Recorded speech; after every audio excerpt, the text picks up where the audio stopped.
A reading from the Acts of the Apostles. When the day of Pentecost had come, the disciples were all together in one place. And suddenly from heaven there came a sound like the rush of a violent wind, and it filled the entire house where they were sitting. Divided tongues as of fire appeared among them, and a tongue rested on each of them. All of them were filled with the Holy Spirit and began to speak in other languages as the Spirit gave them ability. En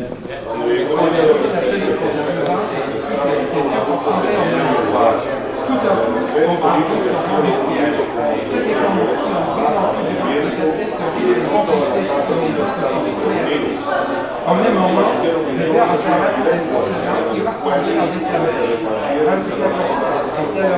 Ainsi c'est la tête de chacun d'eux. Aussitôt, nous furent tous remplis du Saint-Esprit et commencèrent à parler différentes langues, chacun s'exprimant comme le Saint-Esprit nous donnait de le faire.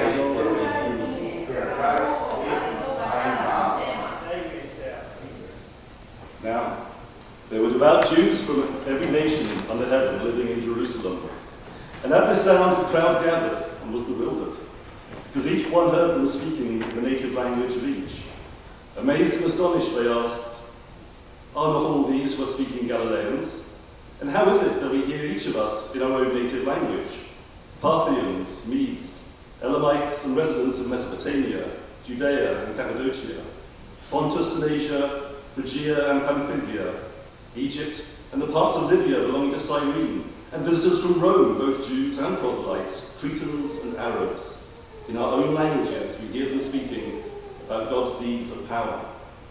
All were amazed and perplexed, saying to one another, "What does this mean?" But others sneered and said, "They are filled with new wine."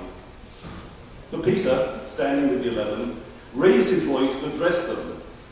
"Men of Judea, and all who live in Jerusalem, let this be known to you, and listen to what I say. Indeed, these are not drunk, as you suppose, for it is only 9 o'clock in the morning. No, this is what was spoken through the prophet Joel. In the last days it will be, God declares, that I will pour out my Spirit upon all flesh, and your sons and your daughters shall prophesy, and your young men shall see visions, and your old men shall dream dreams. Even upon my slaves, both men and women, in those days I will pour out my Spirit, and they shall prophesy. And I will show portents in the heavens above, and signs on the earth below, blood and fire and smoky mist. The sun shall be turned to darkness, and the moon to blood, before the coming of the Lord's great and glorious day. Then everyone who calls on the name of the